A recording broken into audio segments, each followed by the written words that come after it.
আসেন আমরা হাদির বড় ভাই ওমর ফারুকের নামে একটা ডাস্টবিন বানাই, আর সেখানে সবাই আপনারা মন মতো নিক্ষেপ করতে পারেন আপনার যা খুশি তা। ধিক্কার জানাই হাদির বড় ভাই ওমর হাদিকে, কারণ ভাইয়ের বিচার কিন্তু ওয়ান কাইন্ড অফ বেচা দিচ্ছে। জুলাই গণঅভ্যুত্থানে হাজার হাজার মানুষ মারা গেছে, হাজার হাজার মানুষ আহত হয়েছে। কপাল খুলছে গুপ্ত রাজনীতির যেই ক্যারেক্টারগুলা তাদের, মানে সার্জিস সহ আরো বেশ কয়েকের মাংস হয়েছে। হান্নান মাসুদদের নীলাদেশ থেকে ভাইগা গেলেও এইচএসসি পাস তুষার ভালোই করছে।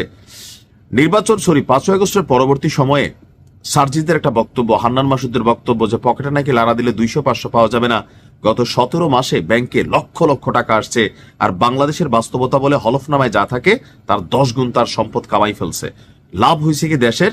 দিন শেষে গিয়া এনসিপি পোতাই গেছে।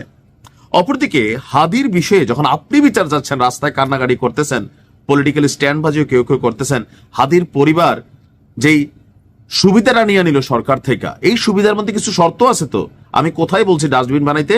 এবার আসেন যে এই ওমর হাদি এখন থেকে কি করতে পারবে আর কি করতে পারবে না, সে তো তার ভাইয়ের বিচারের দাবিটাই করতে পারবে না, কারণ শর্ত আছে বাবা। তলে তলে সেটেলমেন্ট হয়ে গেছে, ভাইয়ের বিচারকে সে বেচা দিছে সরকারি কর্মচারী হিসাবে, বা যেই পদটা পাগাইছে যুক্তরাজ্যের মতন দেশে বউ বাচ্চা নিয়ে যাবে, এর আর বিচার টিচার চায় না। হাদি মারা খাইছে, এটাই বাস্তবতা। যাই হোক, আজকের ব্রেকিং নিউজ হচ্ছে ইনকিলাব মঞ্চের আহ্বায়ক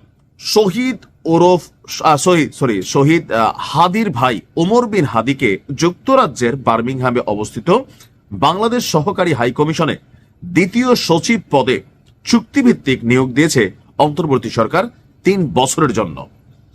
তো এখানে একটা রাষ্ট্রপতির নির্দেশে আপনার একটা এই প্রজ্ঞাপন জারি করা হয়েছে। তো প্রজ্ঞাপনের কিছু শর্ত আছে।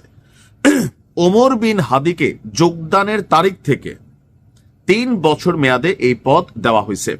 নিয়োগকালীন সময়ে তিনি অন্য কোনো পেশা, ব্যবসা কিংবা সরকারি, আধা সরকারি কিংবা বেসরকারি কোনো প্রতিষ্ঠান বা সংগঠনের সাথে কর্ম সম্পর্ক রাখতে পারবেন না। তো সে তো ইনকিলাব মঞ্চে আসিল, ইনকিলাব মঞ্চ থেকে তো হাদির বিচারটা সবচেয়ে বেশি চাওয়া হচ্ছে।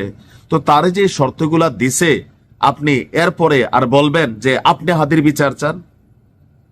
তার ভাই হয়ে তো ভাইয়ের বেচা দিছে। ভাই, এদেশে এটাই হয়। সিস্টেম। এখানে আমি আবারও বলি, সে কি করতে পারবে না নিয়োগকালীন সময়, মানে আগামী 3 বছর। এখন যদি সে কালকে নিয়োগপ্রাপ্ত হয়, পরশুদিন থেকে ইনকিলাব মঞ্চের সাথে তার সম্পর্ক ছিন্ন করতে হবে। এর পাশাপাশি যেটা করতে হবে, কোনো পেশা, ব্যবসা, সরকারি, আধা সরকারি, বেসরকারি কোনো প্রতিষ্ঠান বা সংগঠনের সাথে সম্পর্ক রাখা যাবে না। নিয়োগ সংক্রান্ত অন্যান্য শর্তাবলী সংশ্লিষ্ট চুক্তিপত্রের মাধ্যমে নির্ধারিত হবে। বর্তমানে এই মিশনে 2য় সচিব পদ নাই, তবে পররাষ্ট্র মন্ত্রণালয়ের একজন কূটনীতিকের ভাষ্য, পদ না থাকলেও জনপ্রশাসন মন্ত্রণালয় যখন নিয়োগ দেয় তখন অটোমেটিক সেখানে পদ সৃষ্টি হয়ে যায়। অর্থাৎ অন্তর্বর্তী সরকার একটা পদ তৈরি করেছে, আর এই পদে হাদির ভাইকে নিয়ে বসানো হচ্ছে। ফুল ফ্যামিলি ইউকে চলে যাবে, পরবর্তীতে সেখানে গ্রিন কার্ড পাবে, আর বিদেশ বৈশা বৈশা পাকনা পাকনা কথা মারাবে যে ভাইয়ের বিচার চাই, ভাইয়ের। ডাস্টবিনের ভিতরে আমরা লাখ এগুলাই মারতে হবে এদের।